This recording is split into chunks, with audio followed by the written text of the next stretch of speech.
مزید ویڈیوز کے لیے ہمارے چینل ہاؤس آف اسلام کو سبسکرائب کرنا نہ بھولیے۔ شکریہ۔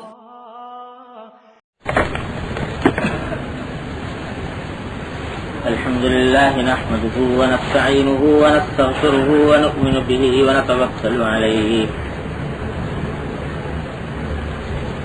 ونعوذ بالله من شرور أنفسنا ومن سيئات أعمالنا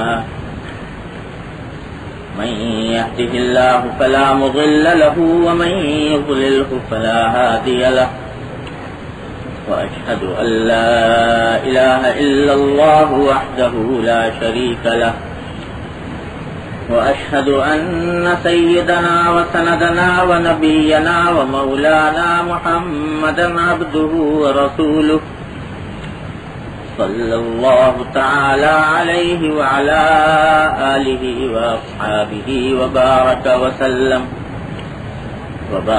وسلم تسليما كثيرا أما بعد عن أبي هريرة رضي الله تعالى عنه أن النبي صلى الله عليه وسلم قال إياكم بالحسد فإن الحسد يأكل الحسنات كما تأكل النار الحطب أو قال العشب۔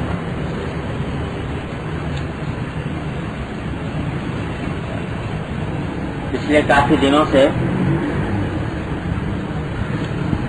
باطن کے اعمال اور باطن کے گناہوں کا بیان چل رہا ہے، اور یہ عرض کیا گیا تھا کہ جس طرح اللہ تبارک و تعالی نے ہمارے ظاہری اعمال و افعال میں بعض چیزیں فرض و واجب قرار دی ہیں، بعض چیزیں گناہ قرار دی ہیں، اسی طریقے سے ہمارے باطن میں بہت سے اعمال فرض ہیں اور بہت سے گناہ ہیں، حرام ہیں، ان سے بچنا اور ان سے اجتناب بھی اتنا ہی ضروری ہے جتنے ظاہر کے کبیرہ گناہوں سے بچنا ضروری ہے۔ تو ان میں سے کچھ کا بیان پیچھے ہوا ہے۔ پچھلے بیان میں ریاکاری کا ذکر تھا، اس سے پہلے تکبر کا بیان ہوا، غصے وغیرہ کا۔ تو آج اسی سلسلے میں ایک اور خطرناک باطنی بیماری کا ذکر مقصود ہے، اور وہ ہے حسد۔ اور یہ حدیث جو میں نے ابھی آپ کے سامنے پڑھی ہے، اس میں اسی بیماری کا نبی کریم صلی اللہ علیہ وسلم نے بیان فرمایا۔ ترجمہ حدیث کا یہ ہے کہ حضرت ابو ہریرہ رضی اللہ تعالیٰ عنہ روایت کرتے ہیں کہ نبی کریم صلی اللہ علیہ وسلم نے ارشاد فرمایا کہ ایاکم بالحسد، حسد سے بچو، فإن الحسد يأكل الحسنات كما تأكل النار الحطب، اس لیے کہ حسد انسان کی نیکیوں کو اس طرح کھا جاتا ہے جیسے کہ آگ لکڑی کو کھاتی ہے۔ او قال العشب، راوی کو شک ہے کہ آپ نے لکڑی کا لفظ استعمال فرمایا تھا یا سوکھی گھاس کا لفظ استعمال کیا، کہ جیسے آگ اگر سوکھی گھاس میں لگ جائے تو وہ اس کو بھسم کر ڈالتی ہے، فنا کر ڈالتی ہے، یا لکڑی میں لگ جائے تو اس کو ختم کر دیتی ہے۔ اسی طرح اگر کسی شخص میں حسد کی بیماری ہو تو وہ اس کی نیکیوں کو کھا جاتی ہے، جس طرح لکڑی کو آگ کھا جاتی ہے۔ اور تشبیہ جو لکڑی کے سے دی کہ آگ لکڑی کو کھاتی ہے، تو اس سے اشارہ اس بات کی طرف ہے کہ ایک تو ہوتی ہے بعض اوقات کوئی بہت بڑی آگ لگ گئی اور منٹوں میں اس نے سب کچھ ختم کر دیا، اور ایک ایسی ہوتی ہے کہ ہلکے ہلکے سلگتی رہتی ہے۔ لکڑی میں اگر آگ تھوڑی سی لگائی جائے تو ایک دم سے ساری لکڑی کو ختم نہیں کرے گی، سلگتی رہے گی اور تھوڑا تھوڑا کر کے اس کو کھاتی چلی جائے گی یہاں تک کہ ساری لکڑی فنا ہو جائے گی، ختم ہو جائے گی، راکھ بن جائے گی۔ تو اسی طرح حسد جو ہے یہ ایسی بیماری ہے، یہ ایسی آگ ہے جو رفتہ رفتہ انسان کو پتہ بھی نہیں ہوتا اور وہ بھڑکتی چلی جاتی ہے اور اس کی نیکیوں کو فنا کر ڈالتی ہے۔ کہ جیسے ایک ہلکی سی آگ اگر لگ جائے تو پتہ نہیں لگتا، معلوم ہوتا ہے اسی جگہ پر ہے، لیکن رفتہ رفتہ وہ بڑھ رہی ہے۔ اسی طرح حسد کی آگ جب لگ گئی نیکیوں کو تو انسان کو پتہ بھی نہیں چلتا کہ میری نیکیاں ختم ہو رہی ہیں اور رفتہ رفتہ ختم ہو جاتی ہیں، پتہ بھی نہیں چلتا۔ اس لیے حضور اقدس نبی کریم سرور دو عالم صلی اللہ علیہ وسلم نے فرمایا کہ ایاکم بالحسد، حسد سے بچو۔ اب یہ اتنی خطرناک بیماری حضور اقدس صلی اللہ علیہ وسلم نے بیان فرمائی اور اس سے بچنے کی تاکید فرمائی، لیکن اگر ہم اپنے معاشرے پر اور ماحول پر نظر دوڑا کر دیکھیں تو یہ حسد کی بیماری چھائی ہوئی ہے معاشرے کے اندر، اور بہت کم اللہ کے بندے ایسے ہیں جو اس بیماری سے پاک ہوں۔ کسی نہ کسی درجے میں، کسی نہ کسی مرتبے میں حسد کا گزر دل میں ہو جاتا ہے،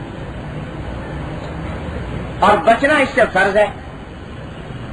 اس سے بچے بغیر گزارا نہیں، بچنا فرض ہے، لیکن خیال بھی نہیں آتا اور دھیان بھی نہیں جاتا کہ ہم اس بیماری میں مبتلا ہیں۔ اس لیے اس کی طرف بڑے اہتمام کی ضرورت ہے۔ پہلے تو یہ سمجھیے کہ حسد ہوتا کیا ہے، پھر یہ کہ اس کے اسباب کیا ہوتے ہیں اور اس کا علاج کیا ہے۔ یہ تین باتیں آج کی بیان کا موضوع ہیں: حسد کی حقیقت، اس کی قسمیں، اور اس کے اسباب اور اس کا علاج۔ اللہ تعالیٰ اپنی رحمت سے اس بیماری کو، اس بیان کو ہمارے دلوں سے اس بیماری کے ختم کرنے کا ذریعہ بنا دے۔ تو حسد کی حقیقت تو یہ ہے کہ ایک شخص کسی دوسرے کو دیکھا کہ اس کو کوئی نعمت ملی ہوئی ہے، دنیا کی ہو یا دین کی، اس نعمت کو اس کے پاس دیکھ کر دل میں جلن پیدا ہو کہ یہ اس کو کیوں مل گئی، اور دل میں یہ خواہش ہو کہ یہ نعمت اس سے چھن جائے تو اچھا ہے۔ یہ بیماری ہوتی ہے حسد۔ اللہ تبارک و تعالیٰ نے اپنے کسی بندے کو نعمت عطا فرمائی، مال دولت دیا فرض کرو، یا کسی کو صحت دی، کسی کو شہرت دی، کسی کو عزت دی، کسی کو علم دیا۔ اب دل میں یہ خیال پیدا ہو رہا ہے کہ یہ نعمت اس کو کیوں مل گئی اور اس سے چھن جائے تو بہتر ہے۔ اس کے خلاف اگر کوئی بات سامنے آئے تو اس سے دل خوش ہوتا ہے، اور اگر اس کی ترقی سامنے آئے تو اس سے دل میں رنج پیدا ہوتا ہے، افسوس ہوتا ہے کہ یہ کیوں آگے بڑھ گیا۔ اس کا نام ہے حسد۔ تو اگر دیکھو غور سے تو پتہ چلے گا کہ حسد کی حقیقت یہ ہے کہ اللہ تبارک و تعالیٰ کی تقدیر پر اعتراض ہے۔ اللہ نے یہ نعمت اس کو کیوں دی، یہ اعتراض ہے کہ اللہ تعالیٰ نے اس کو کیوں دی۔ تو یہ در حقیقت اللہ تبارک و تعالیٰ کی تقدیر پر، اللہ تبارک و تعالیٰ کے فیصلے پر اعتراض ہے۔ اسی لیے اس کی سنگینی اور خطرناکی بہت زیادہ ہے کہ اللہ کے اوپر اعتراض کرتا ہے، اللہ تعالیٰ پر، خالق کے اوپر، قادر مطلق پر اعتراض کرتا ہے، اپنے محسن اور منعم پر اعتراض کر رہا ہے۔ اور ہوتا یہ ہے فکر کہ وہ نعمت اس سے کسی طرح چھین جائے۔ اب اس کے درجات مختلف ہوتے ہیں حسد کے، لیکن بنیادی بات اس میں یہ ہے کہ دوسرے کی نعمت سے رنجیدہ ہونا، اس کو کیوں ملی۔ یہاں ایک بات یہ سمجھ لیجئے کہ بعض اوقات ایسا ہوتا ہے کہ دوسرے کو ایک نعمت ملی تو دل میں یہ خیال پیدا ہوتا ہے کہ مجھے بھی مل جائے تو اچھا ہے۔ اس کو مل گئی، چلو مل گئی، لیکن مجھے بھی مل جائے تو اچھا ہے۔ اس کی خواہش پیدا ہوتی ہے کہ جیسی نعمت اس کو ملی ویسے مجھے مل جائے. اس کا نام حسد نہیں، یہ حسد نہیں، اس کو رشک کہتے ہیں، عربی میں غبطہ کہا جاتا ہے، اور بعض مرتبہ عربی زبان میں اس کے اوپر بھی لفظ حسد کا اطلاق ہو جاتا کر دیا گیا ہے، لیکن حقیقت میں یہ حسد نہیں ہے. یعنی اگر یہ دل میں خیال پیدا ہوا بھائی جیسا اس کو اس کا مکان آرام دہ میرا مکان بھی ایسے ہی آرام دہ ہو جائے، تو یہ کوئی حسد نہیں، یہ رشک نہیں، اس میں کوئی گناہ نہیں. جیسی ملازمت اس کو ملی ہوئی ہے مجھے بھی مل جائے، جیسا علم اللہ تعالیٰ نے اس کو دیا مجھے بھی عطا فرما دے، یہ رشک ہے، یہ حسد نہیں ہے، اس کے اوپر کوئی گناہ نہیں. حسد اس وقت بنتا ہے جب اس کی نعمت کے زائل ہونے کا خیال دل میں پیدا ہو کہ وہ نعمت اس کی چھن جائے تو اچھا ہے. اب اس کے 3 درجے ہوتے ہیں. ایک درجہ تو یہ ہوتا ہے کہ آدمی یہ سوچتا ہے کہ وہ نعمت جو اس کو ملی وہ ملنا اس کو ناگوار ہو رہا ہے، اور یہ فکر ہے کہ اس سے چھن جائے مجھے مل جائے، اس سے چھن جائے مجھے مل جائے. تو اس کے چھننے کا پہلے قدم پر یہ خواہش ہے کہ اس سے چھنے، اور دوسرے قدم پر یہ ہے کہ مجھ کو ملے. تو یہ حسد کا ایک درجہ یہ ہے.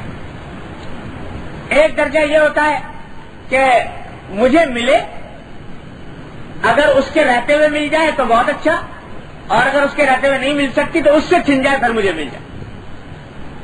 یہ بھی حسد ہے. اور سب سے خبیث ترین، ذلیل ترین، رذیل ترین قسم حسد کی یہ ہے کہ مجھے ملے یا نہ ملے اس سے چھن جائے. مجھے ملے یا نہ ملے لیکن اس سے چھن جائے کسی طرح، اس کے پاس نہ رہے، تاکہ اس کا جو امتیاز ایک پیدا ہوا ہے اس نعمت کی وجہ سے، اس کو جو مقام ملا ہے اس مقام سے وہ محروم ہو جائے. پھر مجھے یہ ملے نہ ملے مجھے اس سے بحث. یہ سب سے ذلیل، سب سے خبیث اور سب سے رذیل قسم ہے حسد کی، اور سب سے زیادہ خطرناک ہے، سب سے بڑا گناہ. اللہ تعالیٰ محفوظ رکھے. تو یہ جو کہتے ہیں بزرگوں نے کہا کہ سب سے پہلے حسد کرنے والا کون ہے؟ ابلیس، شیطان. اس واسطے کہ جب اللہ تبارک و تعالیٰ نے آدم علیہ السلام کو پیدا کیا اور اعلان فرمایا کہ اس کو میں زمین کی خلافت عطا کروں گا، زمین کا خلیفہ بنا، زمین میں اس کو اپنا خلیفہ بناؤں گا، اور فرشتوں سے کہا کہ سجدہ کرو، تو ایک اعلیٰ مقام بخشا آدم علیہ السلام. بس یہ شیطان جل گیا، اور وہ یہ کہ میں یہ کام نہیں کروں گا، اس واسطے کہ یہ مجھے مرتبہ نہ ملا، اس کو مل گیا. تو سب سے پہلے حسد کرنے والا ابلیس ہے، شیطان ہے. تکبر کرنے والا سب سے پہلے وہ اور حسد کرنے والا. تو یہ حسد کی اعلیٰ سب سے سنگین قسم یہ ہوتی ہے کہ دوسرے سے چھن جائے. اور اسی حسد کا ایک لازمی نتیجہ یہ ہوتا ہے کہ اگر جس سے حسد کیا جا رہا ہے اس کو کوئی تکلیف پہنچ جائے، یا اس کو کوئی رنج پہنچ جائے، کوئی غم پہنچ جائے، تو یہ حسد کرنے والا خوش ہوتا ہے کہ بڑا اچھا ہوا، اس سے خوش ہوتا ہے، اس کی تکلیف سے خوش ہوتا ہے، ترقی سے رنج کرتا ہے، اور تکلیف سے خوش ہوتا ہے. تکلیف سے خوش ہونے کو کہتے ہیں شماتت عربی زبان میں. دوسرے کے رنج سے، دوسرے کی تکلیف سے آدمی خوش ہو تو اس کو شماتت کہتے ہیں. یہ بھی حسد کی ایک قسم ہوتی ہے. تو حسد کی حقیقت یہ ہے کہ دوسرے کی نعمت کے زائل ہونے کی فکر کرنا، خواہش کرنا، اور یہ دل میں تمنا کرنا کہ اس سے یہ نعمت چھن جائے. پیسہ ہے پیسہ چھن جائے، دولت ہے دولت چھن جائے، عزت ہے عزت چھن جائے، ترقی ہے ترقی واپس آ جائے. یہ باتیں دل میں پیدا ہونا، اس کا نام حسد. اور اس کی اتنی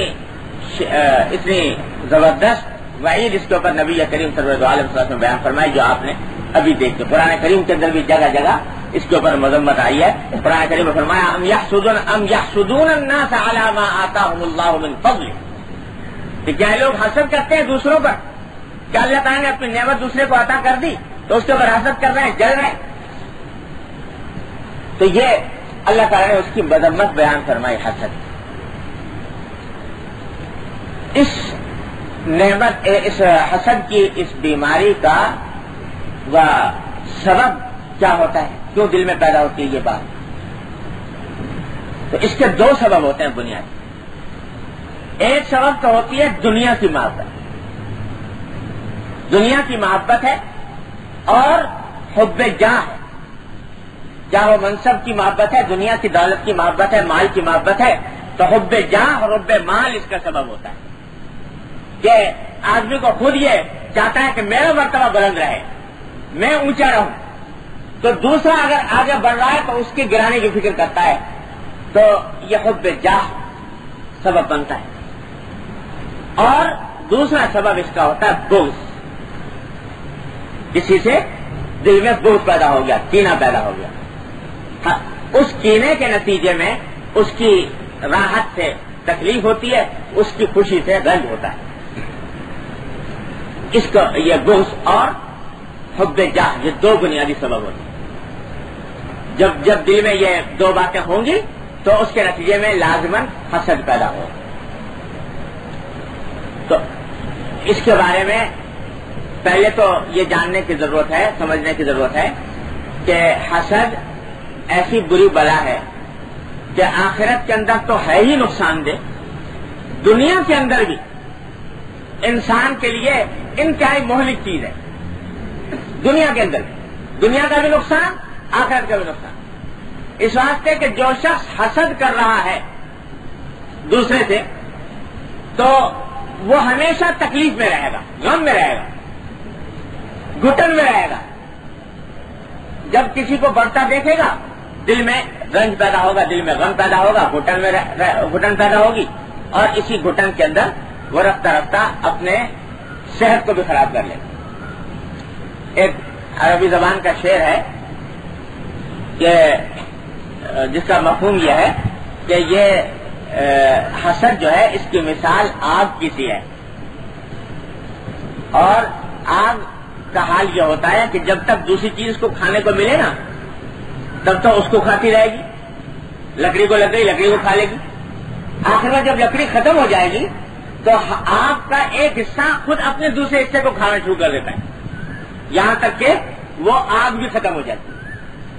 تو حسد کی آگ بھی ایسی چیز ہے کہ پہلے سے کوشش تو کر رہا ہے دوسرے کو خراب کرنے کی، دوسرے کو نقصان پہنچانے کی، لیکن جب نہیں پہنچا سکتا تو پھر بالآخر حسد کی آگ میں خود ہی جل جل کے ختم ہو جاتا ہے. تو دنیا کے اندر بھی اس کا نقصان. علاج اس کا کہ حسد اگر دل میں پیدا ہو جائے تو اس کا علاج کیا ہے، کس طریقے سے اس بلا سے بچا جائے؟ تو بھائی اس کا علاج سب سے پہلا تو یہ ہے کہ اس بات کا تصور کرے کہ اللہ تبارک و تعالیٰ نے اس کائنات میں انسانوں کو اپنی خاص حکمت اور مصلحت سے نعمتوں کی تقسیم فرمائی. کسی کو کوئی نعمت دے دی، کسی کو کوئی نعمت دے دی. اللہ تبارک و تعالیٰ نے اپنی خاص حکمت اور مصلحت سے یہ چیز مقرر فرمائی ہے جو فلاں چیز کو فلاں شخص کو فلاں چیز دینی ہے، فلاں شخص کو فلاں چیز دینی. اور اس دنیا میں کوئی انسان ایسا نہیں ہے جس کو کوئی نہ کوئی نعمت میسر نہ ہو اور کسی نہ کسی تکلیف میں نہ ہو. اللہ تبارک و تعالیٰ نے 3 عالم پیدا فرمائے ہیں اس کائنات میں. ایک عالم وہ ہے جس میں نعمتیں ہی نعمتیں ہیں، تکلیف کا گزر نہیں، رنج اور غم کا گزر نہیں، اور وہ ہے جنت کا عالم. اس میں اللہ تبارک و تعالیٰ اپنی رحمت سے پہنچا دے تو غم اور تکلیف کا کہیں گزر نہیں، کوئی شائبہ نہیں. راحت ہی راحت، آرام ہی آرام، نعمت ہی نعمت. اور ایک اس کے مقابل میں اللہ بچائے دوسرا عالم ہے جس میں تکلیف ہی تکلیف، غم ہی غم، صدمہ ہی صدمہ، راحت کا نام نہیں، خوشی کا گزر نہیں. وہ ہے جہنم. اور تیسرا عالم ایسا پیدا فرمایا جو مرکب ہے دونوں سے، اس میں خوشی بھی ہے، غم بھی ہے، راحت بھی ہے، تکلیف بھی ہے، دونوں ہی چیزیں، اور وہ ہے یہ دنیا جس میں ہم اور آپ جی رہے ہیں۔ اس میں کوئی انسان دنیا کے روئے زمین پر آپ کو ایسا نہیں ملے گا جو یہ کہے کہ ساری عمر مجھے کبھی کوئی تکلیف نہیں پیش آئی۔ اس میں راحتیں ملیں گی تو ساتھ ساتھ تکلیف بھی ہوگی، اس میں آرام ملے گا تو اس میں ساتھ ساتھ کچھ نہ کچھ رنج اور غم کبھی حصہ لگا رہے گا۔ کوئی انسان اس دنیا میں ایسا نہیں جس کو راحت ہی راحت ہو، تکلیف نہ ہو، کوئی انسان ایسا نہیں جس کو تکلیف ہی تکلیف ہو، راحت نہ ہو۔ تو اللہ تبارک و تعالیٰ نے اپنی حکمت اور مصلحت سے یہ سارا عالم پیدا فرمایا کہ اس میں کسی کو کوئی چیز دے دی، کسی کو کوئی چیز دے دی، اپنی مصلحت سے عطا فرمایا۔ کسی کو مال دیا، مال دولت دی، کسی کو صحت دے دی، اس کے مقابلے میں اب وہ جو مال دولت والا ہے وہ صحت والے کے اوپر حسد کر رہا ہے یا رش کر رہا ہے کہ اس کو اتنی ایسی صحت کیوں مل گئی، اور جو صحت والا ہے وہ مال دولت کے اوپر حسد کر رہا ہے کہ اس کو اتنا مال کیوں مل گیا۔ تو یہ تقدیر کے فیصلے ہیں اور اسی کی حکمت اور مصلحت کے اوپر مبنی ہیں، اور کچھ نہیں کہہ سکتا کوئی انسان کہ کون شخص زیادہ راحت میں۔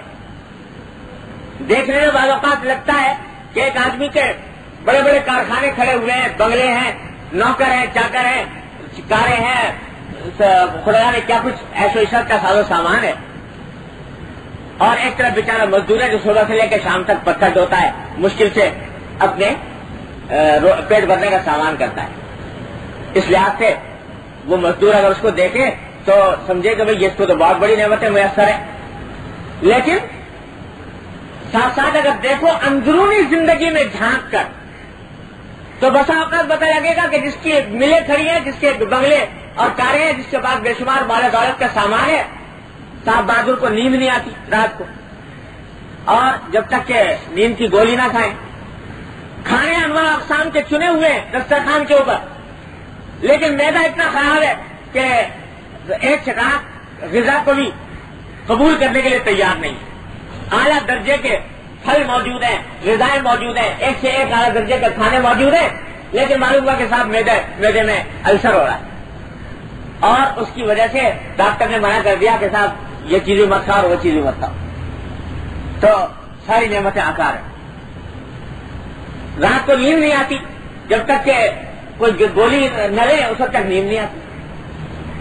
اب بتاؤ کہ وہ آدمی راحت سے ہے جس کے پاس ہے تو سارے ساز و سامان عیش و عشرت کے، لیکن نیند نہیں آتی، بھوک نہیں لگتی، کھانا نہیں ہوتا، اور ایک مزدور ہے جو 8 گھنٹے کی ڈیوٹی دینے کے بعد ساگ روٹی ہی صحیح لیکن خوب پیٹ بھر کر بھرپور بھوک کے ساتھ پوری لذت اور حلاوت کے ساتھ کھانا کھاتا ہے، اور 8 گھنٹے کی بھرپور نیند لے کر اٹھتا ہے۔ بتاؤ راحت میں کون ہے؟ حقیقی راحت کس کو میسر ہے؟ اللہ تبارک و تعالیٰ نے یہ ساز و سامان بے شک ان کو عطا فرمائے، لیکن راحت کی حقیقت اس کو عطا فرمائے۔ تو یہ ان کی حکمت کے فیصلے ہیں، کون اس کے اوپر؟ میرے والد ماجد قدس اللہ صدر اللہ تعالیٰ ان کے درجات بلند فرمائے، ایک مرتبہ فرمانے لگے کہ یہ جو دعا کھانے کے بعد پڑھی جاتی ہے کہ الحمدللہ الذی اطعمنا وسقانا وکفانا وآوانا وجعلنا من المسلمین، اس میں ایک روایت میں الفاظ یوں ہیں کہ الحمدللہ الذی رزقنا واطعمنا وسقانا، آگے اس طرح ہے، رزقنا کا لفظ بھی، تو ترجمہ اس کا یہ ہے کہ شکر ہے اللہ کا جس نے ہمیں رزق عطا فرمایا اور کھانا کھلایا، رزق عطا فرمایا اور کھانا کھلایا، دو لفظ الگ الگ ہیں۔ تو میرے والد ماجد قدس اللہ صدر فرمانے لگے کہ دیکھو یہاں اس روایت میں 2 لفظ الگ الگ بیان فرمائے ہیں کہ اللہ نے رزق دیا اور کھانا کھلایا، یہ 2 الگ کیوں؟ 2 باتیں، بھائی رزق دیا اور کھانا کھلایا ایک ہی بات ہوئی، لیکن فرمایا کہ دونوں باتیں اس لحاظ سے الگ ہیں کہ رزق دینا ایک مستقل نعمت اور کھلانا دوسری مستقل نعمت۔ اب وہ جو میں نے مثال دی آپ کو کہ صاحب گھر کے اندر اعلیٰ درجے کے کھانے پکے ہوئے تیار ہیں اور ہر طرح کے پھل رکھے ہوئے ہیں، رزق تو ہے، رزق تو دیا، لیکن بھوک نہیں لگ رہی، خواہش نہیں ہو رہی, معدہ خراب ہے, کھائیں تو بیماری کا اندیشہ ہے, ڈاکٹر نے منع کر رکھا ہے. رزقنا ہے, اطعمنا نہیں. اللہ نے رزق دے رکھا ہے لیکن کھانے کی توفیق نہیں ہوتی. تو اللہ تبارک و تعالیٰ کی یہ مصلحتیں, حکمتیں ہیں. کسی کو کوئی نعمت عطا فرما دی ہے, کسی کو کوئی نعمت عطا فرما دی.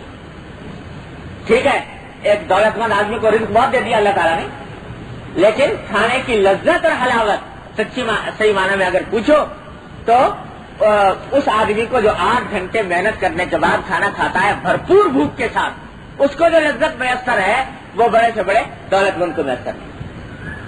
تو کس بات پر اللہ تعالیٰ کی تقدیر کا اعتراض کرو گے؟ ذرا یہ سوچو, اگر کسی کے کو کوئی بڑی نعمت مل گئی ہے, اس سے دل میں تمہارے کوڑھن پیدا ہو رہی ہے, تو سوچو کہ کتنی نعمتیں ایسی ہیں جو اللہ نے تمہیں دی ہے اس کو نہیں ملی.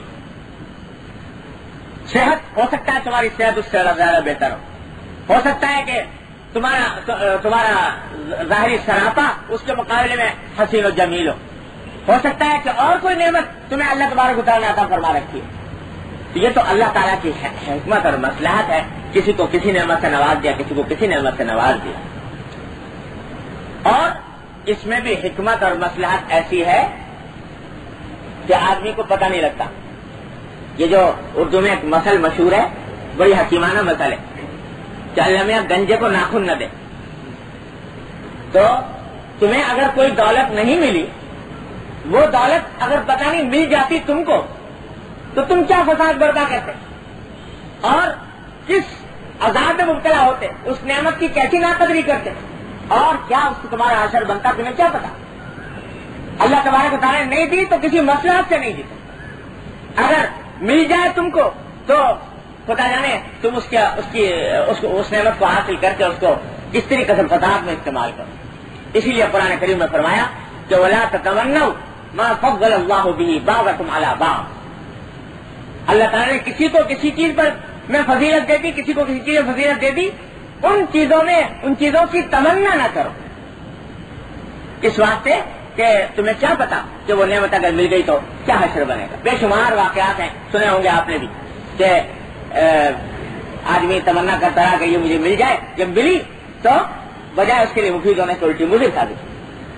اس واسطے یہ سب سے پہلے تو سوچنے کی بات یہ ہے کہ یہ جو دل جل رہا ہے دوسرے کے نعمت مل جانے پر, یہ اللہ تعالیٰ کی تقدیر پر اعتراض ہے. وہ ہو سکتا ہے کہ تمہیں اس سے بڑی نعمت کوئی میسر ہو جو اس کے پاس موجود نہیں, اس کا تصور ہوتا ہے. اور سارے جھگڑے پیدا اس سے ہوتے ہیں کہ انسان اپنی طرف دیکھنے کے بجائے دوسروں کی طرف دیکھتا ہے. اپنے آپ کو جو نعمتیں میسر ہیں ان کا خیال نہیں, ان کا دھیان نہیں, ان پر اللہ تعالیٰ کا شکر ادا کرنے کی توفیق نہیں, اور دوسروں کی طرف دیکھ رہا ہے. اپنے عیوب نہیں دیکھتا اور دوسروں کے عیوب دیکھ رہا ہے. سارا جھگڑا یہاں سے پیدا ہوتا ہے. اگر انسان اپنے آپ کا اپنے اوپر اللہ تعالیٰ کی ہر وقت کی نازل ہونے والی نعمتوں کا استحضار کرے تو کبھی حسد نہ کرے کسی دوسرے کے.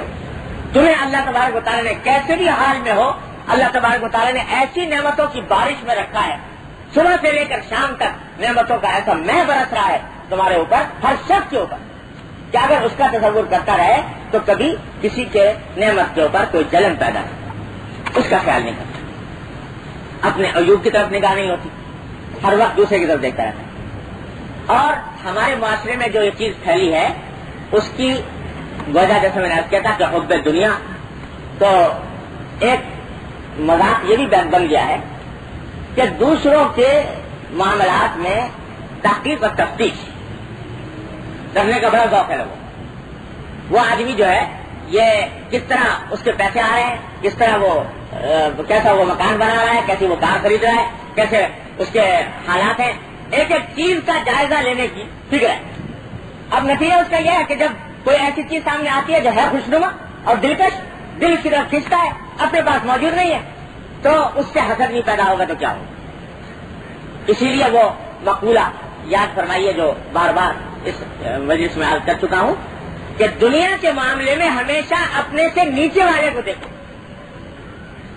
اپنے سے کمتر افراد کو دیکھو, اور دین کے سواری دیکھتا ہوں تو اپنے سے اچھی نظر آتی ہے, گھر دیکھتا ہوں تو اپنے سے اچھا نظر آتا ہے, نتیجہ ہے کہ غم میں ہوتا ہوں کہ دیکھو اس کو اتنی ساری چیزیں ملیں گی یا مجھے نہیں ملی. تو مجھ سے زیادہ غمزدہ انسان کوئی نہیں تھا. اور بعد میں کہتے ہیں جالست الفقراء، بعد میں نے فقراء یعنی کم حیثیت جو دنیا اعتبار سے کم حیثیت ہے ان کے پاس اٹھنا بیٹھنا شروع کیا. تو کہتے ہیں فس طرح آرام میں آ گیا.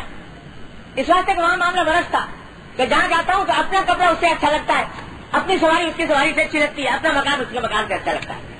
اس واسطے اللہ تعالیٰ نے مجھے راحت عطا فرما دی، آرام بخش دیا اس کے دیکھنے کے بعد. ارے یاد رکھو اس دنیا کے اندر کوئی بھی آدمی اگر بڑھتا چلا جائے تو اس کی انتہا کوئی نہیں. کہا دنیا کیسے تمام نہ کر، دنیا کا معاملہ کبھی تمام نہیں ہوتا. جتنے آگے سے آگے بڑھتے چلے جاؤ اس دنیا کے اندر جو سب سے مالدار انسان ہو اس کے حالات دیکھ لیں. کیا وہ یہ کہے گا کہ بس ہو گیا اب اور نہیں چاہیے؟ دیکھو تو دن رات وہ اسی میں ہے کہ اس میں اور اضافہ ہو جائے اور بڑھ جائے. اس کی حاجتیں کبھی کم نہیں ہوتی. متنبی عربی زبان کا ایک شاعر ہے، باتیں بڑی حکیمانہ کہتا ہے. تو وہ دنیا کے بارے میں بڑی اس نے حکیمانہ بات کہی ہے کہ وما قضى احد منها لبانته وما انتهى عرب الا الى عرب. یہ دنیا کے سے کسی کا آج تک پیٹ نہیں بھرا. جب کوئی حاجت خواہش پیدا ہوئی وہ تم نے پوری کر لی، اس کے بعد ایک نئی خواہش پیدا ہو جائے. وہ ہر خواہش ایک نئی خواہش کو جنم دیتی ہے، ہر حاجت ایک نئی حاجت کو جنم دیتی ہے. یہ ہو رہا ہے. تو اس واسطے کہاں تک حسد کرو گے، کہاں تک دوسروں کے نعمتوں کے اوپر غمزدہ ہو گے؟ یہ تو ہوگا ہر جگہ. کہیں کوئی کسی چیز میں بڑھاوا نظر آئے گا، کوئی کسی چیز میں بڑھاوا نظر آئے گا. تو اس واسطے سب سے پہلے تو اس کا تصور کرنے کی ضرورت ہے کہ یہ اللہ تعالیٰ کی تقسیم ہے، اللہ تعالیٰ کی تقسیم ہے. اور اس اللہ تعالیٰ نے اپنی حکمت اور مصلحت سے تقسیم فرمائی. اور وہ مصلحت ایسی ہے کہ تم تو بہت محدود دائرے میں سوچتے ہو. چھوٹا سا تمہاری عقل، چھوٹا سا تمہارا سوچنے کا دائرہ، اس میں سوچتے ہو. اللہ جل جلالہ کی حکمت بالغہ پوری کائنات کو محیط ہے. وہ فیصلے فرماتے ہیں کہ کس کو کیا دینا ہے، کس کو کیا دینا ہے. تو اس کے اوپر غور کرے انسان تو اس سے حسد کا جو مادہ ہے وہ ختم ہوتا ہے، ٹوٹتا ہے. ذرا عقل سے سوچے تو اس سے حسد کی بیماری کے اندر کمی واقع ہوتی ہے. دوسری بات جو اس سلسلے میں بڑی مؤثر ہے اور یاد رکھنے کی ہے، بڑا مؤثر علاج ہے، وہ یہ کہ یاد رکھو حسد کرنے والا چاہتا تو یہ ہے کہ جس سے میں حسد کر رہا ہوں اس کی نعمت چھن جائے.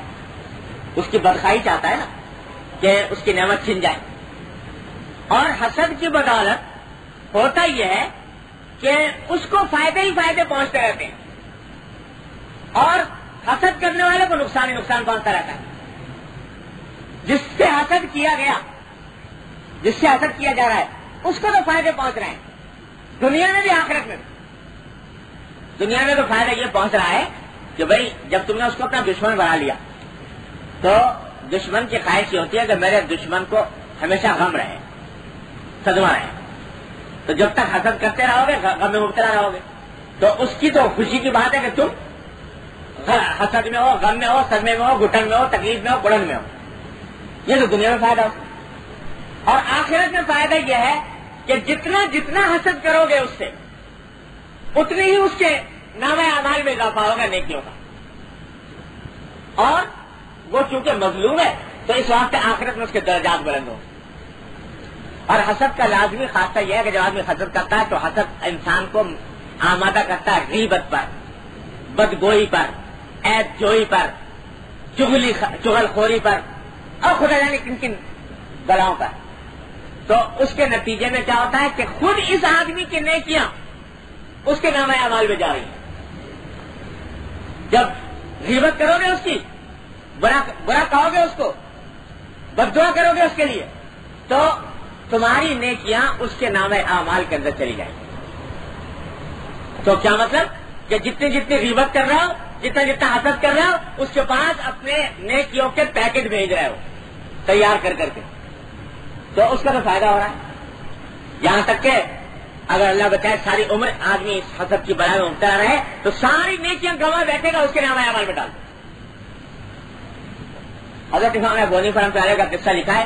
حضرت امام غنی رحمۃ اللہ کے مجلس میں کسی نے آ کر ذکر کیا کہ حضرت فلاں آدمی آپ کو برا کہہ رہا تھا، اس نے آپ کو کہ بھائی برائی بیان کی، تو حضرت امام ولی رحمۃ اللہ علیہ نے سننے کے بعد اس کو تو رخصت کر دیا، بعد میں گھر جا کر ایک بہت بڑا تحفہ اس کے لیے تیار کر کے، اور جس آدمی کے بارے میں اطلاع ملی تھی کہ اس نے برا کہا اس کو تحفہ بھیج دیا، ہدیہ بھیج دیا۔ لوگوں نے پوچھا کہ اگر وہ تو برا کہہ رہا تھا آپ نے ہدیہ بھیج دیا؟ کہا کہ وہ تو میرا محسن ہے، اس واسطے کہ اس نے برا کہہ کر میرے نامہ اعمال میں اضافہ کر دیا نیکیوں کا، تو اس واسطے اس نے میرے ساتھ احسان کیا تو کچھ تو بدلا کر دوں کہ دنیا اس نے تو میری آخرت کی نعمت وہ بڑھائی تو میں دنیا کے اندر کچھ ہدیہ دے دوں، ہدیہ بھیج دو۔ اور یہ بات مشہور ہے، معروف ہے، حضرت امام ابو حنیفہ رحمۃ اللہ علیہ کی مجلس میں نہ غیبت وہ کرتے تھے نہ سنتے تھے، ہمیشہ غیبت سے خالی ہوتی تھی مجلس۔ تو ایک دن فرمانے لگے امام صاحب اپنے شاگردوں سے کہ بھائی دیکھو غیبت جو ہے وہ ایسی چیز ہے کہ آدمی کی نیکیاں دوسرے کی طرف منتقل کر دیتی ہے، تو اس واسطے غیبت نہیں میں کرتا، اور اگر غیبت میں کروں کبھی دل میں خیال آئے تو میں اپنے ماں باپ کی کروں، اس واسطے کہ اس کے نتیجے میں نیکیاں جائیں گی تو کم از کم گھر ہی میں رہیں گی، ماں باپ کے پاس ہی رہیں گی اور کہیں باہر نہیں جائیں گی، اس واسطے غیبت اگر کرنی ہو تو میں اپنے ماں باپ کی کروں تاکہ میری نیکیاں کسی اور کے حوالے نہ ہو، میری پاس ہے، میرے گھر کے اندر ہے۔ اشارہ اس بات کی طرف فرمایا کہ یہ اتنی احمقانہ حرکت ہے حسد اور غیبت کہ کرنے والا چاہ تو رہا ہے کہ اس کی برائی اور حقیقت میں پہنچا رہا ہے اس کو فائدہ دنیا میں بھی اور آخرت میں، تو اس واسطے اتنی احمقانہ حرکت ہے۔ حضرت سفیان ثوری رحمۃ اللہ علیہ فرماتے ہیں، حضرت سفیان ثوری رحمۃ اللہ علیہ امام صاحب کے امام ابو حنیفہ رحمۃ اللہ علیہ کہ ہم عصر ہیں، ایک ہی زمانے میں دونوں ہوئے ہیں، اور دونوں کے اپنے حلقے درس ہوا کرتے تھے۔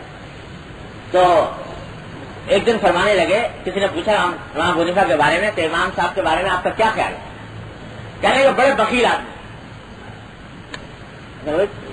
ہم نے سنا ہے کہ بڑے سخی آدمی ہیں، کہنے لگے اتنے بخیل ہیں کہ اپنی نیکی کسی کو دینے کو تیار نہیں، دوسروں کی بہت نیکیاں لیتے رہتے ہیں، اس واسطے کہ ان کی غیبتیں بہت کرتے ہیں لوگ امام ابو حنیفہ رحمۃ اللہ علیہ، اور ان کی برائیاں بہت کرتے ہیں، تو اس واسطے دوسروں کی نیکیاں تو ہر وقت لیتے رہتے ہیں اور اپنی نیکی کسی کو دینے کو تیار نہیں، لہذا میرے اس سے ان سے زیادہ بخیل آدمی کوئی نہیں ہے آخرت کے لحاظ۔ تو حقیقت یہی ہے کہ جس سے حسد کیا جائے، جس سے بغض رکھا جائے، جس کی غیبت کی جائے، حقیقت میں اپنی ساری نیکیاں پیکٹ بنا کر بھیج رہا ہے اس کے پاس، اور اب خود خالی ہوتے جا رہے ہو۔ وہ حدیث میں نے سنائی تھی آپ کو کہ حضور اقدس صلی اللہ علیہ وسلم نے پوچھا صحابہ کرام سے کہ بتاؤ مفلس کون ہے؟ دیوالیہ۔ لوگوں نے کہا کہ صاحب دیوالیہ وہ ہوتا ہے جس کے پاس پیسے نہ ہو، تو آپ نے فرمایا کہ نہیں، مفلس وہ نہیں، مفلس وہ ہے جو بہت نامہ اعمال لے کر آیا تھا،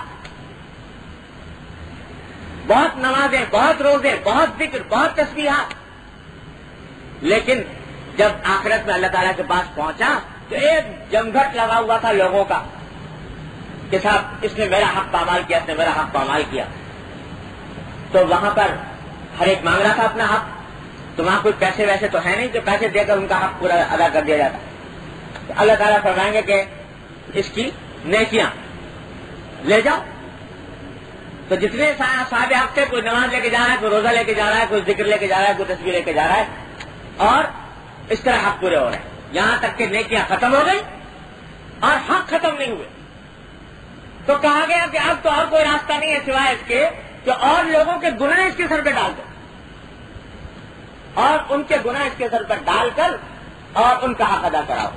تو آیا تو تھا نماز روزے کے ڈھیر لے کر، اور جب اصحاب حق حقوق العباد والے لوگ ان کا حق چکایا گیا، حساب چکایا گیا، تو نصیبے کے خالی ہاتھ تھا بلکہ گناہ بھی لاد لیے، وہ ہے مفلس حقیقت۔ تو یہ حسد کے ذریعے اللہ بچائے یہ نیکیاں برباد ہیں، اور اگر اللہ تبارک و تعالی ایک آئینے کی طرح دل عطا فرمائے جس میں نہ حسد ہو، نہ بغض ہو، نہ غیبت ہو، نہ کینہ ہو، تو اس کی فضیلت اتنی بڑی ہے کہ اگر بہت زیادہ نوافل نہ ہو، بہت زیادہ مستحبات نہ ہو، لیکن دل آئی نہ ہو، تو اس صورت میں اللہ تبارک و تعالیٰ اس کے درجات اتنے بلند فرماتے ہیں کہ کوئی حد و حساب۔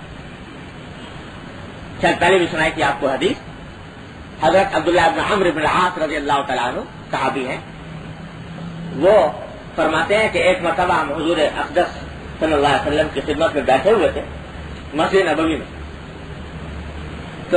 تو آپ نے فرمایا کہ دیکھو ابھی اس طرف سے جو ایک شخص آئے گا اس مسجد کی طرف تو وہ جنتی ہو، اہل جنت میں سے۔ جب ہم نے نگاہ جو اٹھائی تو ایک شخص داخل ہو رہا تھا، ایک صاحب داخل ہو رہے تھے، ان کے چہرے سے وضو کا پانی ٹپک رہا، بائیں ہاتھ میں انہوں نے جوتے اٹھائے ہوئے اور مسجد میں داخل ہو رہے تھے۔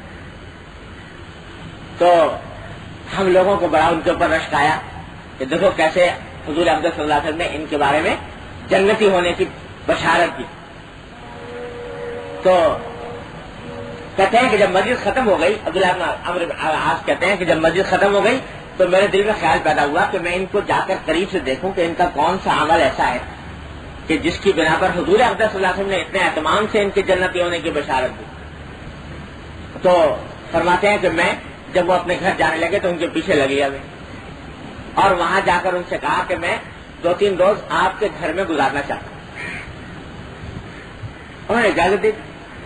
تو کہتے ہیں رات کو جب میں ان کے گھر میں پہنچا تو رات کے وقت میں جاگتا رہا یہ دیکھنے کے لیے کہ یہ رات کو اٹھ کر کیا عمل کرتے ہیں۔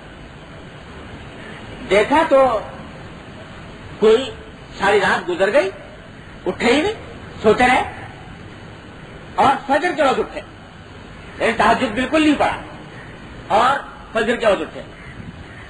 پھر دن گزارا تو دن کے اندر بھی دیکھا تو اپنا نماز کا جو وقت ہوتا ہے تو مسجد جاتے ہیں، نماز پڑھتے ہیں، جو لیکن کوئی خاص ذکر، تسبیح، تلاوت، کوئی نفلیں، یہ کچھ نظر نہ آئے۔ تو ایک دو روز جب اسی طرح میں نے دیکھ لیا کہ یہ تو کوئی خاص عمل ہی نہیں کرتے، تو میں نے ان سے کہا کہ بھائی میں اصل میں آپ کے پاس اس لیے آیا تھا دیکھنے کے لیے کہ حضور اقدس صلی اللہ علیہ وسلم نے آپ کے جنتی ہونے کی بشارت دی، اور میں سمجھتا تھا کہ آپ کوئی بہت بڑا عمل کرتے ہوں گے، تو میں وہ عمل دیکھنے آیا تھا آپ کیا عمل کرتے ہیں جس کی وجہ سے اللہ تعالیٰ نے یہ مرتبہ آپ کو عطا فرمایا۔ تو میں تو دیکھتا ہوں کچھ آپ کرتے ہی نہیں، وقت فرائض واجبات ادا کیے اور معمول کے مطابق زندگی گزارنا ہے۔ تو اس پر انہوں نے کہا کہ بات اصل میں یہ ہے، اگر حضور اقدس صاحب نے یہ بشارت دی اور میرے لیے بڑی نعمت ہے، لیکن مجھ سے عمل تو کوئی خاص ہوتا نہیں، کوئی نوافل وغیرہ میں نہیں کرتا، لیکن ایک بات ضرور ہے کہ الحمدللہ اپنے دل میں کبھی کسی شخص کے بغض اور حسد کا میل میرے دل میں نہیں آیا، کسی شخص کے بارے میں بغض اور حسد کا میل اس دل کے اوپر نہیں آیا، تو شاید اللہ تبارک و تعالیٰ نے اس بنا پر یہ حضور اقدس صلی اللہ علیہ وسلم کی بشارت کا مجھے مصداق بنا دیا۔ بعض روایت میں معلوم ہوتا ہے کہ یہ صاحب جو تھے حضرت سعد بن ابی وقاص رضی اللہ تعالیٰ تو جو عشرہ مبشرہ میں تھے۔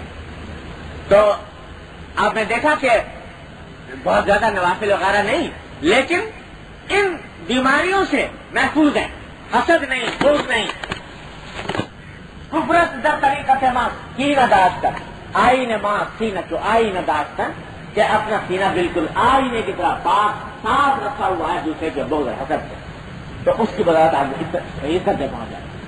تو آدمی دوسرا علاج اس حسد کا یہ ہے میرا نقصان ہے، جس کا حسد کر رہا ہوں اس کا فائدہ، الٹا معاملہ۔ تو اس تصور سے بھی اس حسد کی بیماری میں کمی آتی ہے اور یہ دور ہوتا ہے۔ اور تیسری بات یہ ہے کہ جیسا میں نے عرض کیا کہ بنیاد اس کی ہوتی ہے حب دنیا، دنیا کی محبت، حب جاہ کی محبت۔ اس حب دنیا اور حب جاہ کو دل سے نکالنے کی فکر کریں، جس کا پہلے بھی بار بار ذکر ہوتا رہا ہے کہ ساری بیماریوں کی جڑ اصل میں یہ ہے۔ سوچے کہ یہ دنیا کتنے دن کی ہے، کسی بھی وقت آنکھ بند ہو گئی تو قصہ ختم ہو گئی، اس کے بعد پھر انسان کے لیے کوئی راستہ نہیں۔ تو دنیا کے لذائذ، اس کی نعمتیں، اس کی دولتیں، اس کی شہرت، اس کی عزت، اس کی ناپائیداری پر انسان غور کرے. تو یہ 3 چیزیں ہیں کہ جن کا تصور کر کے اور استحضار کر کے اس بیماری کے اندر کمی آتی ہے. اب یہاں ایک بات اور عرض کر دوں جو بہت ضروری ہے سمجھ، اور اس سے امید ہے کہ انشاءاللہ کچھ شاید تسلی ہو. بعض اوقات دل میں خیال یہ پیدا ہوتا ہے، حسد کی یہ ساری بیماریاں برائیاں سننے کے بعد دل میں خیال آتا ہے کہ بھئی یہ تو بعض اوقات ایسی بیماری ہے کہ غیر اختیاری طور پر پیدا ہو جاتی ہے. دل میں غیر اختیار کی طرف سے ارادہ نہیں کیا، قصد نہیں کیا، اپنے اختیار سے دل میں نہیں لائے، لیکن دل میں آ گیا خیال. کسی کو بڑھتا ہوا دیکھا، چڑھتا ہوا دیکھا، خاص طور سے اپنے ہمجولیوں میں، اپنے ہم عصروں میں، اپنے ہم عمروں میں، ہم مرتبہ اور ہم پیشہ لوگوں میں کسی کو آگے بڑھتا ہوا دیکھا تو دل میں خیال آ گیا کہ صاحب یہ بڑھ گیا آگے، اور اس کی وجہ سے دل میں کچھ ضرورت پیدا ہوئی، میل آیا. اب یہ تو غیر اختیاری معاملہ ہے، اس سے کیسے بچیں؟ اور یہ کیسے اتنی بڑی بیماری سے، اتنے بڑے گناہ سے بچنے کا راستہ کیا ہے؟ تو خوب سمجھ لیجئے اچھی طرح کہ حسد کے ایک درجہ تو یہ ہوتا ہے، اور وہ زیادہ ہے، کثرت سے ہوتا ہے، کہ آدمی کے دل میں یہ خیال بھی آتا ہے کہ اس کی نعمت چھن جائے، اور خیال آنے کے ساتھ ساتھ آدمی اپنے قول سے یا فعل سے اس کی بدخواہی بھی کرتا ہے، مثلا غیبت کر رہا ہے. ذہن میں خیال ہے نا کہ اس کی وجہ سے لوگوں میں ایک شخص کی وقت پیدا ہو جائے گی، اب مجلس سے بیٹھ کے اس کی برائی کر رہا ہے، غیبت کر رہا ہے، یا کوئی ایسا کام کر رہا ہے جس کے نتیجے میں کوشش کر رہا ہے کہ وہ نعمت اس سے چھن جائے. یہ تو حرام ہے ہی، اس کے حرام ہونے میں کوئی شبہ نہیں، اور اس کے حرام ہونے یہ بہت سے گناہوں کا مجموعہ ہے. لیکن بعض اوقات ایسا ہوتا ہے کہ دل میں خیال تو آ گیا کہ بھئی یہ اس کو مل گیا، دل میں دکھ پیدا ہوا، یہ اس کو کیوں ملا؟ ہے تو بہت بری بات یہ دل میں پیدا ہو، لیکن آدمی اپنے قول سے، اپنے فعل سے، اپنی ادا سے، اپنی حرکت سے، کسی کام سے اس حسد کو ظاہر نہیں کرتا، نہ برائی کرتا ہے، غیبت کرتا ہے، نہ بدخواہی کرتا ہے، کوشش کرتا ہے کہ وہ نعمت ظاہر ہو جائے اس سے، بس دل میں ہے کڑن تھوڑی سی. اس صورت میں یہ ہے تو یہ بھی حسد اور یہ بھی گناہ، لیکن یہ اس کا علاج آسان ہے، اور اتنا آسان ہے کہ اس کے گناہ سے بچنا بہت ہی ذرا سی توجہ سے آدمی بچ سکتا ہے. وہ یہ کہ جب اس قسم کی کڑن پیدا ہو تو ساتھ ہی دل میں اس بات کا تصور کرے کہ یہ حسد کتنی بری چیز ہے، اور یہ میرے دل میں جو کڑن پیدا ہو رہی ہے یہ بہت بری بات ہے. یعنی اس کو اپنے دل میں برا سمجھے، اور جب خیال آئے اس پر استغفار کرے، اور جب خیال آئے اس قسم کا تو اس کو ابھی سمجھے کہ یہ مجھے شیطان بہکارا ہے اور نفس بہکارا ہے، اور یہ میری بہت بری بات ہے اور عیب کی بات ہے. یہ دل میں ساتھ ساتھ لے آئے. تو اگر یہ ساتھ ساتھ برائی لے آیا تو اس حسد کا گناہ ختم ہو جائے انشاءاللہ، اس حسد کا گناہ نہیں رہے. اور بزرگوں نے لکھا ہے کہ اس کا اصل علاج یہ ہے، کیونکہ ہے بڑی خطرناک بات، یہی ذرا سے آگے بڑھ جائے تو پھر بہت سارے گناہوں کا مجموعہ بن جاتی ہے. لہذا اس کا علاج بھی یہ کرنے کی ضرورت ہے کہ جس کے بارے میں دل میں یہ خیال پیدا ہوا تو تنہائی میں اس کے حق میں دعا کرے اللہ تعالیٰ کہ یا اللہ یہ نعمت جو آپ نے اس کو عطا فرمائی ہے اور عطا فرمائی. یہ جس وقت دعا کرے گا دل پہ آرے چلیں گے اور بہت شاق گزرے گا، بہت گراں گزرے گا یہ دعا مانگنا. لیکن زبردستی کر کے اللہ تبارک و تعالیٰ سے دعا مانگے کہ یا اللہ یہ نعمت اس کو اور عطا فرمائیے، اس کو اور ترقی عطا فرمائیے. اور اس نعمت میں اس کے لیے برکت عطا فرمائیے، اس کے حق میں دعا کریں اور ساتھ ساتھ یہ دعا کریں کہ یا اللہ میرے دل میں جو اس کی قرآن پیدا ہو رہی ہے اللہ کی رحمت سے اس کو ختم کرنا۔ تو یہ 3 کام کر لیں۔ ایک یہ کہ یہ جو اپنی حالت ہے کہ اس کے دل میں یہ خیال آ رہا ہے نعمت کے زوال کا، اس کو برا سمجھے دل سے۔ دوسرے اس کے حق میں دعائے خیر کریں۔ تیسرے اپنے لیے دعا کرے کہ یا اللہ یہ چیز میرے دل سے ختم فرما دو۔ یہ اگر کرے اس کے بعد غیر اختیاری طور پر جو خیال آ رہا ہے انشاءاللہ اللہ تبارک و تعالیٰ کے یہاں اس کا مواخذہ نہیں ہوگا، اللہ تبارک و تعالیٰ کے یہاں گناہ نہیں ہوگا۔ لیکن آ تو رہا ہے خیال اور نہ اس کو برا سمجھتا ہے، نہ اس کے تدارک کی فکر کرتا ہے، نہ اس کی تلافی کرتا ہے، تو اس صورت میں وہ گناہ سے خالی نہیں ہوتا۔ میں نے پہلے عرض کیا تھا، آپ سے بار بار یہ مسئلہ بتا چکا ہوں کہ جتنے گناہ ایسے ہوتے ہیں جن کا تعلق حقوق اللہ سے ہو، تو ان گناہوں کا علاج آسان ہے کہ توبہ کر لے انسان، استغفار کر لے، معاف ہو جاتا ہے۔ اور جن کا تعلق حقوق العباد سے ہے وہ محض توبہ کرنے سے معاف نہیں ہوتے جب تک کہ صاحب حق سے معاف نہ کرایا جائے۔ جب تک وہ معاف نہ کرے یا اس کا حق ادا نہ کرے اس وقت تک معاف نہیں ہوتا۔ تو یہ حسد جو ہے اس کو خوب سمجھ لیجئے، اگر اس حسد کو آپ اپنی زبان پر لے آئے یا اس کے نتیجے میں غیبت کر دی یا کوئی کوشش اس کی بدخواہی کی کر دی تو یہ حقوق العباد والا گناہ ہے۔ جب تک وہ معاف نہیں کر دے گا معاف نہیں ہوگا۔ لیکن اگر حسد دل کے اندر ہی رہا، زبان سے ایک لفظ کوئی نہیں نکالا اس کے خلاف، کوئی غیبت نہیں کی، کوئی برائی نہیں کی، کوئی چغلی نہیں کھائی اور اس کے لیے کوئی قدم نہیں اٹھایا اس نعمت کے ضائع کرنے کے لیے، تو اس صورت میں یہ گناہ اس کا تعلق حقوق اللہ ہے، کیونکہ دل میں ہے ابھی تک اس کا تعلق حقوق اللہ ہے۔ لہذا یہ توبہ سے معاف ہو جاتا ہے، بغیر معافی مانگے بھی معاف ہو سکتا ہے۔ اس لیے جب کبھی اس قسم کے خیال آتے ہیں تو آدمی سمجھ لے کہ ابھی معاملہ قابو میں ہے، آسانی سے اس کے تدارک بھی ہو سکتا ہے اور معافی بھی ہو سکتی ہے۔ اس واسطے اس کو انسان جلدی سے قابو کرے، ورنہ آگے بڑھ گیا تو پھر حقوق العباد میں داخل ہو جائے گا، اس کی معافی کا کوئی راستہ نہیں رہے۔ تو جب بھی اس قسم کا خیال آئے تو یہ 3 کام کریں، برا سمجھے اور اس کے حق میں دعائے خیر ہے اور اپنے لیے دعا کرے کہ اللہ تعالیٰ اس بلا سے مجھے نجات عطا کرے۔ تو ان 3 کاموں کے اہتمام کے نتیجے میں اللہ تبارک و تعالیٰ یہ چیز اس چیز کے گناہ سے محفوظ فرما لیتے ہیں۔ جیسا میں نے عرض کیا کہ اگر زوال دوسرے کی نعمت کا زوال یعنی دوسرے کی نعمت کا چھن جانے کی خواہش نہ ہو، صرف یہ خیال ہو کہ بھئی یہ نعمت مجھے بھی مل جائے، تو یہ حسد نہیں ہوتا۔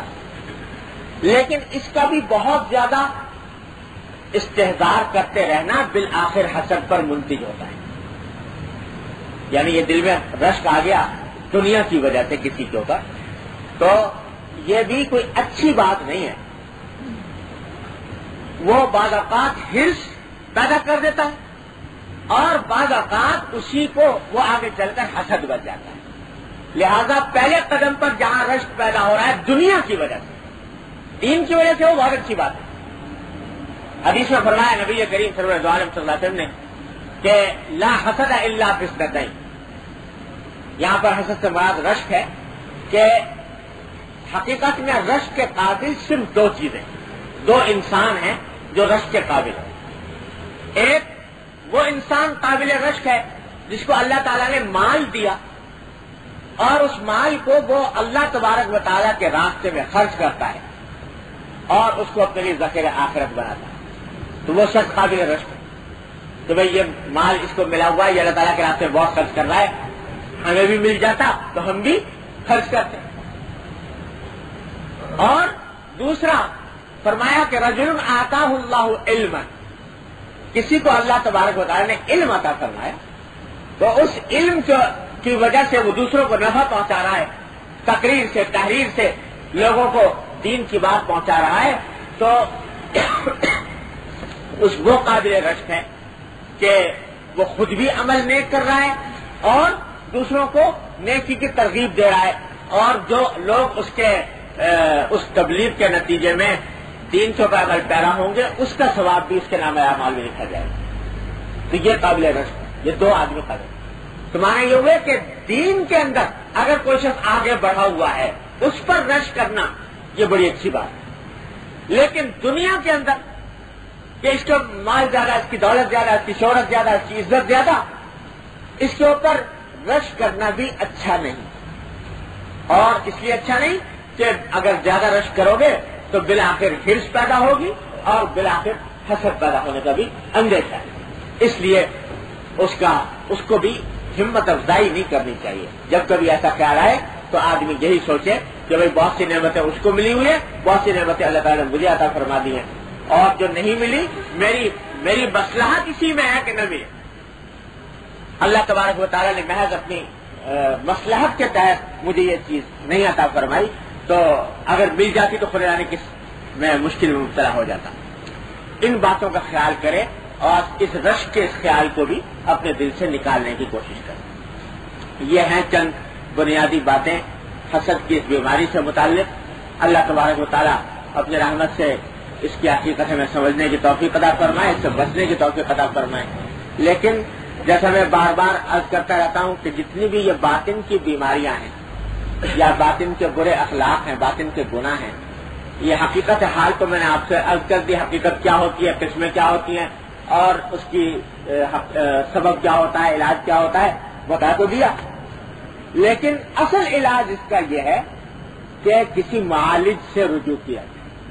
جیسے آدمی اگر کوئی ڈاکٹر بیٹھ کے ایک مرتبہ خوب تفصیل سے بتا دے کہ صاحب بخار کیا ہوتا ہے اور اس کے اسباب کیا ہوتے ہیں، اس کی دوائیں کیا ہوتی ہیں، تو بتا تو دیا، لیکن جب بخار آئے تو کیا وہ اسی لیکچر کو یاد کر کے اس کے مطابق دوا کرنا شروع کر دے گا کوئی آدمی؟ ظاہر ہے کہ نہیں۔ اس واسطے کہ حالات مختلف ہوتے ہیں اور بعض اوقات ان دواؤں کا اپنے اوپر منطبق کرنے میں غلطی ہو جاتی ہے، اس واسطے ضرورت ہوتی ہے کسی ڈاکٹر معالج کی طرف رجوع کرنے۔ سمجھ تو لیا کہ یہ قسمیں ہوتی ہیں، لیکن علاج اس وقت ہوگا جب کسی ڈاکٹر کی طرف رجوع کرو۔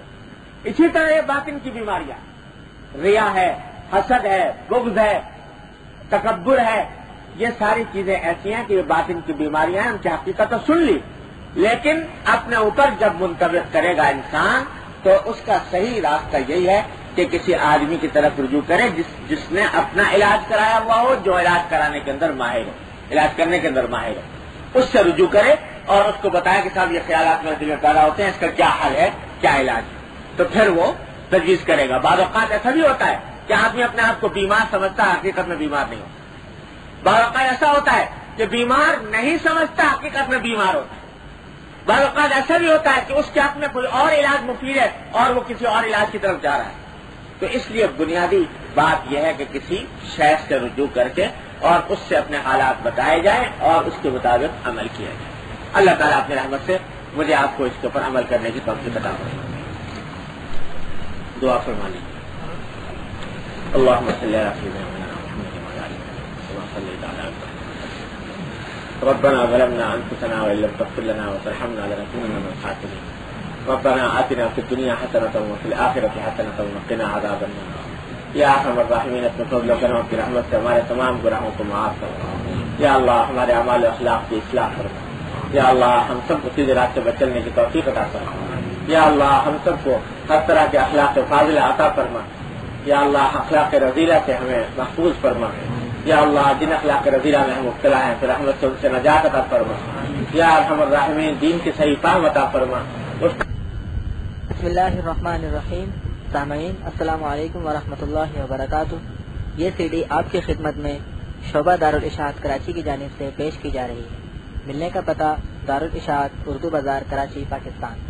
ای میل اشاعت@dgcom.net.pk